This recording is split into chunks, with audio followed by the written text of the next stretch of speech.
ऐकली कधी तुम्ही ही कथा सात बेटांची? ह्या भूमीला साथ लाभली दर्याच्या लाटांची. कोणी म्हणे माया नगरी, कोणी मुंबाई माता. इतिहासातून चला उलगडू आजही विस्मय गाथा. ही कहाणी अज्ञात मुंबईची, ही कहाणी अज्ञात मुंबईची.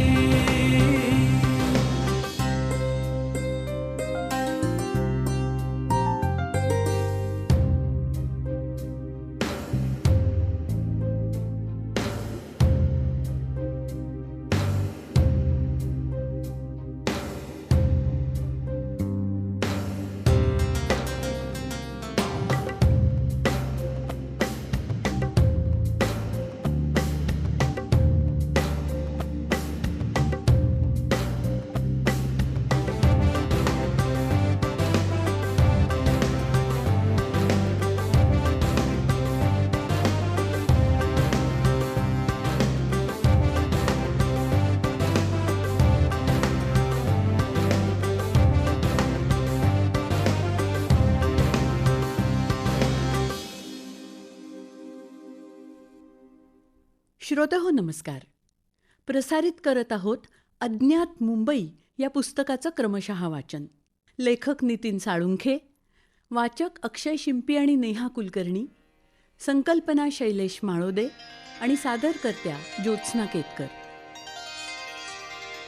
आज ऐकूया कथा मुंबईतल्या सगळ्यात उंच टेकडीवरच्या म्हणजेच वाळकेश्वरच्या श्रीगुंडी देवीची.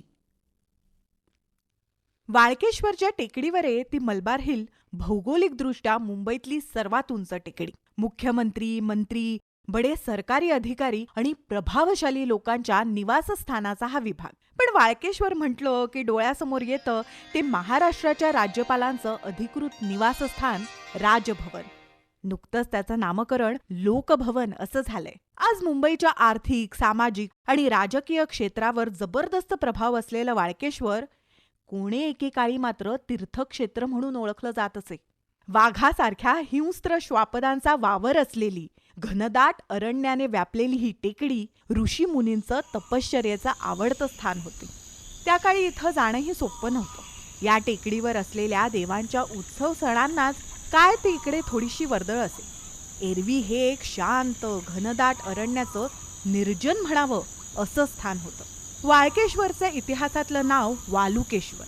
सीताहरणानंतर सीतेच्या शोधात निघालेले प्रभू श्रीराम काही काळ या ठिकाणी थांबले असता त्यांनी समुद्राच्या वाळूपासून शिवलिंग तयार करून त्याची पूजा केली होती. तेव्हापासून या ठिकाणाला वालुकेश्वर म्हणून ओळखलं जाऊ लागलं अशी लोकांची श्रद्धा आहे. वाळकेश्वराचं मूळ मंदिर आता जिथं लोकभवन वसलंय त्या ठिकाणी होतं असं सांगितलं जातं. लोकभवनाच्या मागच्या बाजूला असलेल्या खडकाळ किनाऱ्यावरच्या एका खडकावर श्रीगुंडी देवीचं छोटेखानी मंदिर आहे. जुन्या काळी इथं मंदिर नव्हतं. या ठिकाणी होता तो तीनही बाजूंनी समुद्रानं वेढला गेलेला एक उंच उभा खडक. या खडकाच्या वरच्या बाजूला सुईच्या नेढ्यासारखी अत्यंत चिंचोळी अशी उभी खाच होती. या खाचेतून आरपार जाता येणं शक्य असलं तरी सोपं नव्हतं. थोडासा जरी अंदाज चुकला तर खाली असलेल्या समुद्राच्या पोटातल्या अणकुचीदार दगडांवर पडून कपाळ मोक्ष हा ठरलेलाच. या खडकाला श्रीगुंडी असं म्हणत. नजरेला ही खाच योनी म्हणजेच व्हजायनासारखी दिसत असल्यानं तिला तेच नाव मिळालं. माणसाचा जन्म योनीतून होतो, पण त्या काळात बाळाला जन्म देणं जसं अवघड होतं तेवढंच अवघड त्या खाचेतून आरपार जाणं होतं.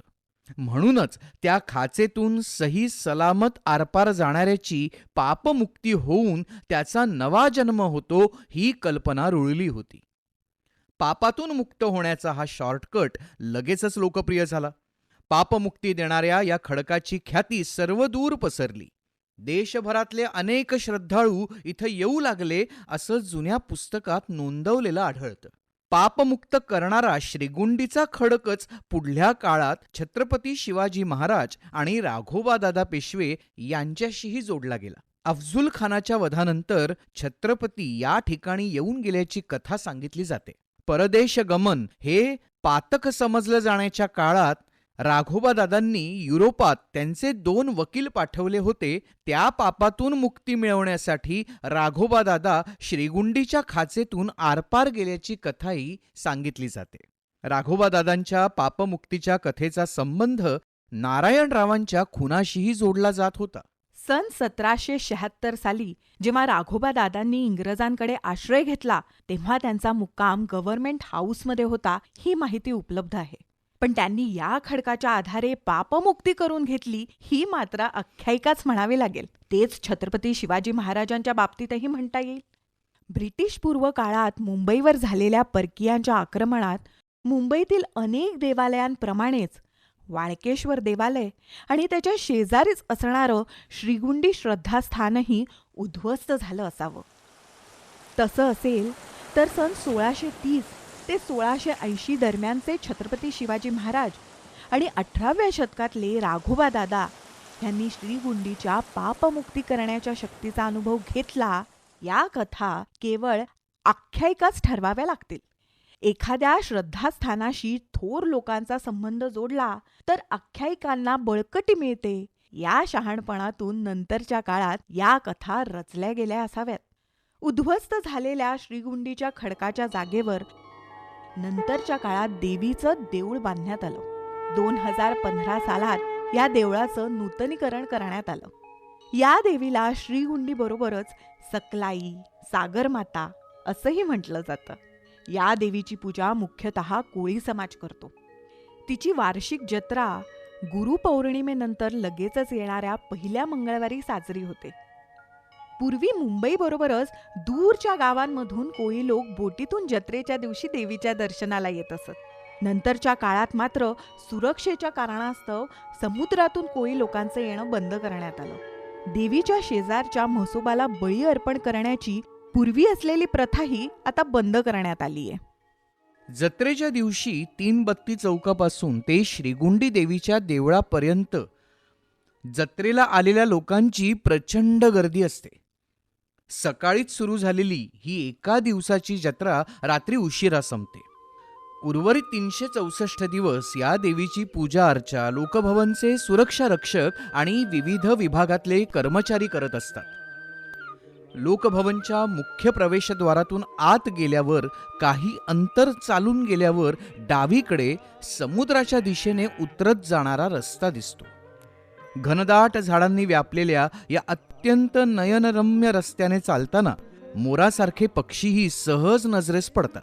या रस्त्याला मध्ये उजवीकडे फुटणाऱ्या फाट्याच्या शेवटी श्रीगुंडी देवीचं देऊळ आहे. समोर तिन्ही बाजूंनी पसरलेला समुद्र, दूरवर दिसणारा कुलाबा, किनाऱ्यावरच्या दगडावर आपटणाऱ्या फेसाळ लाटा, भणाणता वारा आणि मागे लोकभवनाची भव्य वास्तू, टेकडीवरची घनदाट झाडी, असं हे अत्यंत रमणीय स्थान आहे.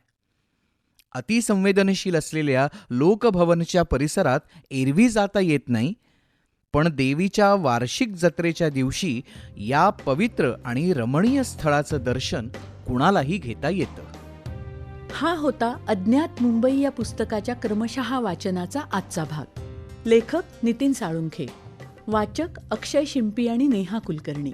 शीर्षक गीत समीर सामंत. शीर्षक गीताचं संगीत सुखदा दापके. गायक मंदार पिलवलकर.